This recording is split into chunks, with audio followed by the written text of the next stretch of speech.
प्रिय मित्रों एवं मेरे प्यारे बच्चों, जैसा कि आपको पूर्व सूचित है कि हम लोग एक मिशन को लेकर, एक बड़े मिशन को लेकर आगे बढ़ रहे हैं और उसी मिशन की अगली या वर्तमान आज की कड़ी है। और इस कड़ी के अंदर हम लोग क्या पढ़ने जा रहे हैं, तो आप जान लें कि हम लोग वैदिक धर्म पर वन लाइनर पढ़ने जा रहे हैं और वन लाइनर के बाद इस पर एमसीक्यू या मल्टीपल चॉइस क्वेश्चंस आपको दिए जाते रहेंगे। ठीक है, मुझे पूरा विश्वास है कि आप मेरी मेहनत को सार्थक करेंगे। और आइए हम दोनों, ठीक है, एक दूसरे के सहयोगी के रूप में, ठीक है, कार्य करें। ठीक है, तो आइए अब हम लोग शुरू करते हैं। अपना पहला क्वेश्चन देखते हैं। तो आप जैसा कि देख रहे हैं कि पहला क्वेश्चन कह रहा है कि बौद्ध धर्म की मान्यता के अनुसार, मतलब बौद्ध धर्म की मान्यता है, क्या मान्यता है?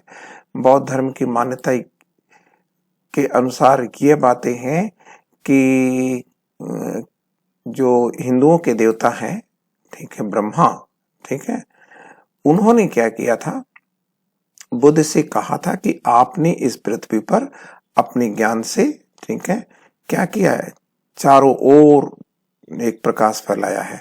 तो आपको याद रखना होगा कि यह क्वेश्चन है, बौद्ध धर्म की मान्यता के अनुसार किस देवता ने 3 बार बुद्ध से प्रार्थना की कि आपने ज्ञान के प्रकाश को आगे लाकर चारों ओर इसे फैलाया है? तो इसका आंसर पहले से मैंने लिख रखा है, ब्रह्मा है। एक पुनर्विवाहित स्त्री के लिए प्रयुक्त पुनर्भू शब्द सर्वप्रथम किस ग्रंथ में प्रयोग हुआ है? तो अथर्ववेद में हुआ है। ठीक है, किस ग्रंथ में जल प्लावन की घटना का विवरण है? तो इसका आंसर है शतपथ ब्राह्मण। ऐसा ग्रंथ जो वैदिक कालीन रत्नियों के, ऐसा ग्रंथ, ठीक है, तो यहाँ छूट गया था, इसको हम लोग कर लेते हैं। जो वैदिक कालीन रत्नियों की सूची का उल्लेख करता है वो शतपथ ब्राह्मण है। ठीक है, और शतपथ ब्राह्मण किसका ब्राह्मण है? तो आप कहेंगे सर यजुर्वेद का ब्राह्मण है। फिर कह रहा है किस उपनिषद में चारों आश्रमों का सबसे पहली बार उल्लेख आया है? तो ये आंसर दिया गया है जाबलो उपनिषद में है। जाबलो उपनिषद किसका उपनिषद है? तो आप कहोगे कि सर जाबलो उपनिषद जो है यजुर्वेद का उपनिषद है। फिर कह रहा है किस वेद में आहुति या बलिदान संबंधी सूत्र का उल्लेख है? ठीक है, तो इसका आंसर है ऋग्वेद। वैदिक साहित्य में सभा और समिति को किस देवता की 2 पुत्रियां कहा गया है? तो आप कहेंगे कि वैदिक साहित्य में कौन से वैदिक साहित्य में है? तो इस भी आप जान लो। ठीक है, वैदिक साहित्य में कौन सा है? तो इसका आंसर है, ठीक है, कि सर ये देखो अथर्ववेद लिखा है और अथर्ववेद में प्रजापति की 2 पुत्रियां के रूप में सभा और समिति को पुकारा गया है। ऋग्वेद की 1/4 या आप कह सकते हैं कि 25% जो ऋचाएं हैं वह किस देवता को समर्पित है? तो इंद्र को समर्पित है। ठीक है ना, तो आप कहेंगे पूरे ऋग्वैदिक युग के प्रमुख देवता कौन है? इंद्र है। ठीक है, और ठीक है, इस पर लगभग मतलब 250 सूक्त दिए गए हैं। ठीक है, यहाँ पर हमने आपको ये बता दिया कि ऋचा का मतलब क्या होता है? तो आप कहेंगे कि सर अज्ञेय पद होता है। अज्ञेय पद का क्या मतलब होता है? ऐसे पद जो गाए नहीं जा सकते हैं। तमसा माँ ज्योतिर्गमा या ऐ माँ तो हमें अंधकार से प्रकाश की ओर ले चल, यह किस उपनिषद में लिया गया है? बृहदारण्यक उपनिषद में लिया गया। लेकिन मान लीजिए कि आपसे पूछ दे कि यह किस वेद से लिया गया है?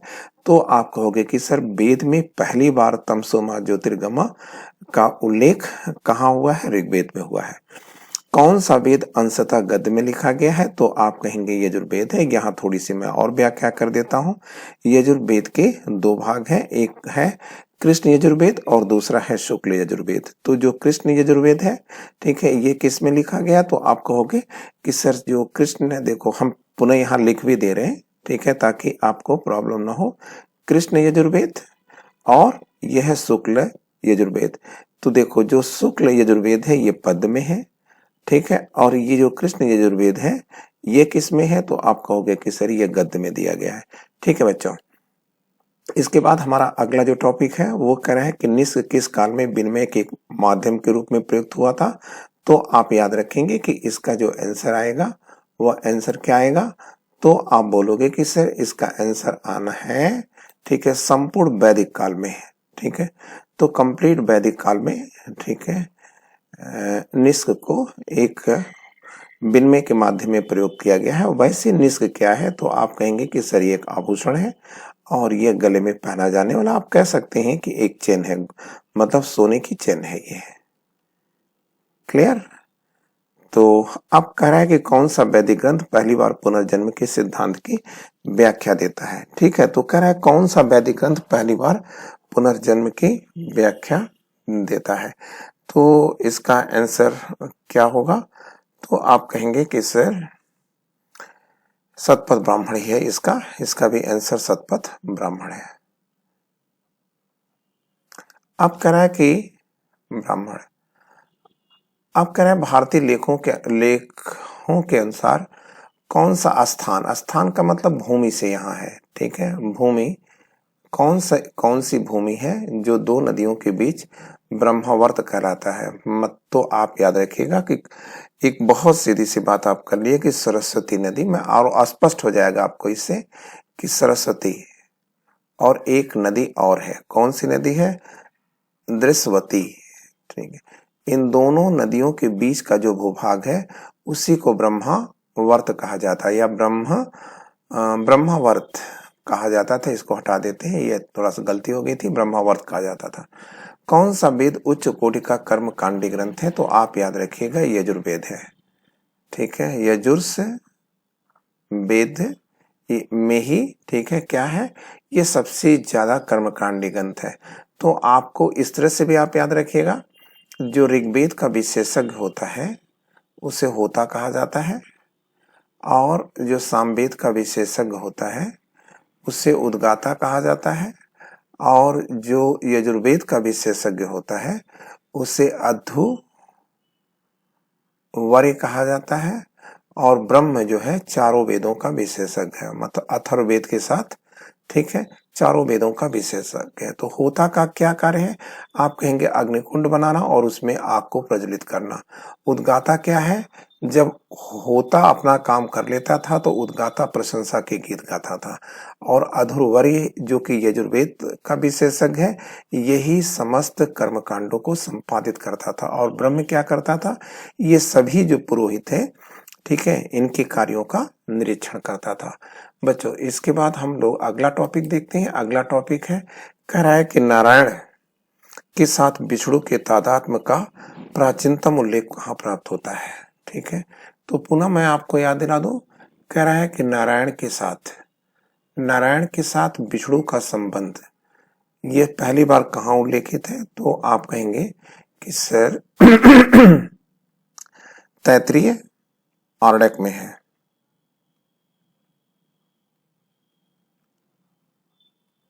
क्लियर? मैं यहां आपको याद दिला दूं कि जैसे ही नारायण के साथ विष्णु का संबंध स्थापित होता है वैसे एक नया धर्म या नया संप्रदाय आता है जिसे हम कहते हैं पांचरात्र धर्म। ठीक है, पांचरात्र धर्म क्यों कहा जाता है? क्योंकि नारायण के उपासक, ठीक है, 5 रात तक चलने वाले यज्ञ का आयोजन करते थे। ऋग्वेद के किस मंडल में गायत्री मंत्र लिखा गया है? तो आप कहोगे कि सर ये तीसरे मंडल में है, और तीसरे मंडल का लेखक जो है वो विश्वामित्र है, या संकलनकर्ता विश्वामित्र है। ठीक है, फिर कह रहा है कौसतकी ब्राह्मण किस संहिता का ब्राह्मण है? तो बच्चों ये ऋग्वेद का है।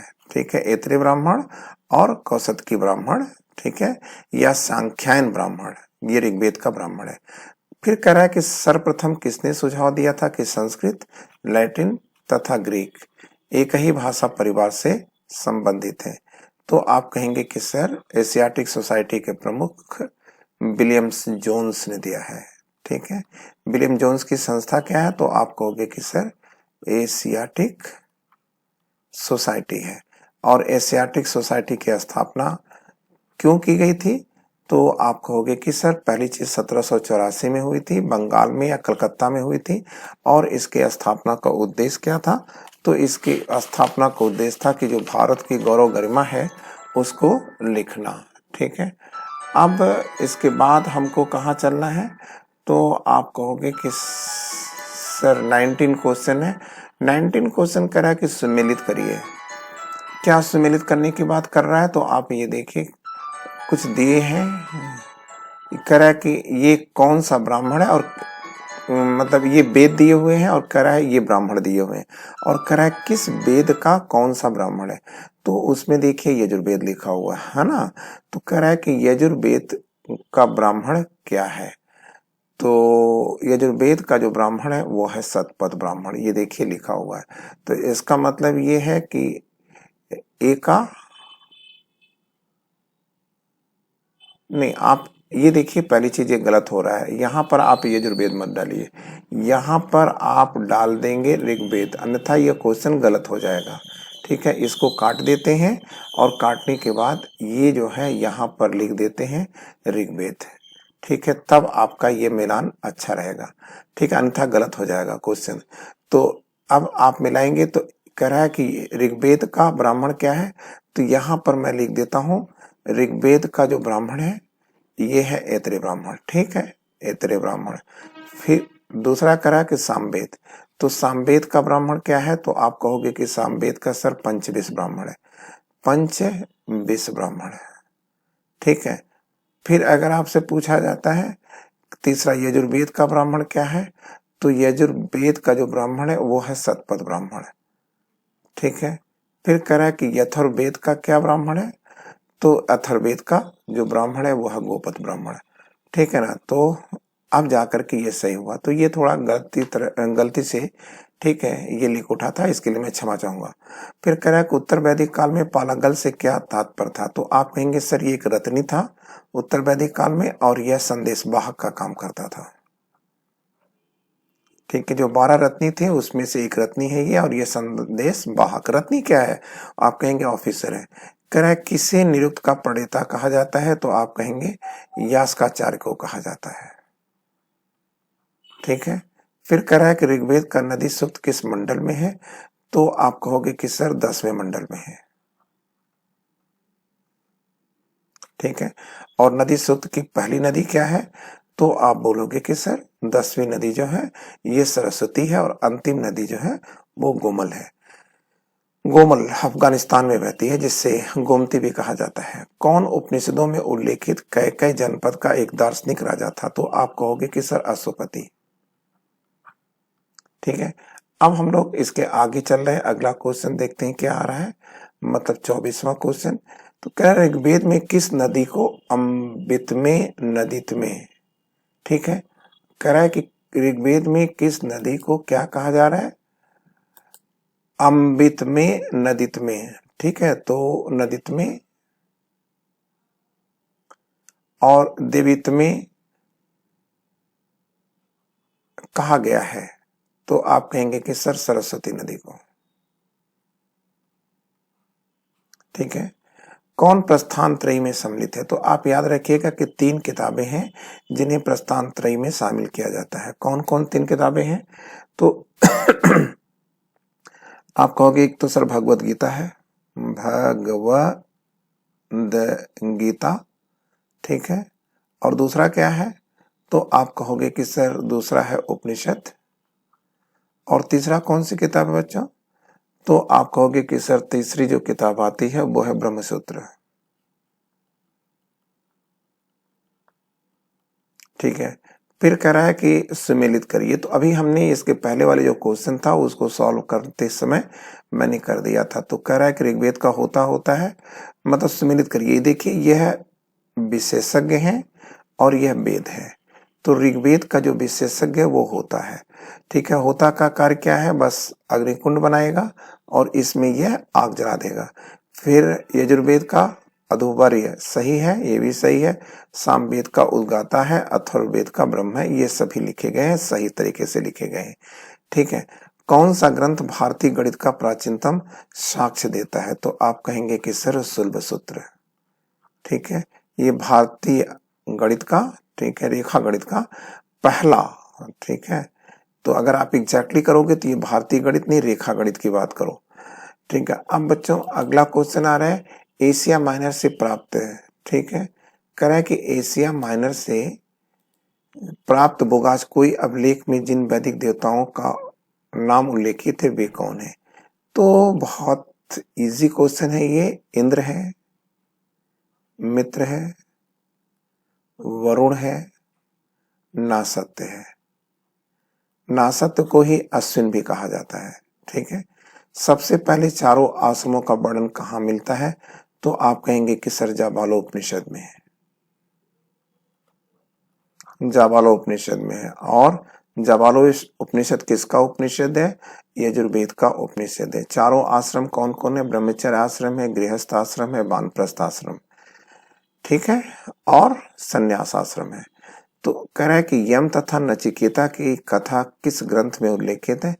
तो आप कहोगे कि सर यह जो है वैसे तो बृहदारण्यक उपनिषद में है, लेकिन कठोपनिषद में भी है, ठीक है। अब किस उपनिषद में याज्ञवल्क्य और गार्गी संवाद का विवरण दिया गया है? ठीक है, तो आपको इसे करना है कि किस ग्रंथ में, ठीक है, याज्ञवल्क्य और गार्गी संवाद दिया गया है। क्लियर? तो आप याद रखेंगे इसका आंसर है बृहदारण्यक उपनिषद।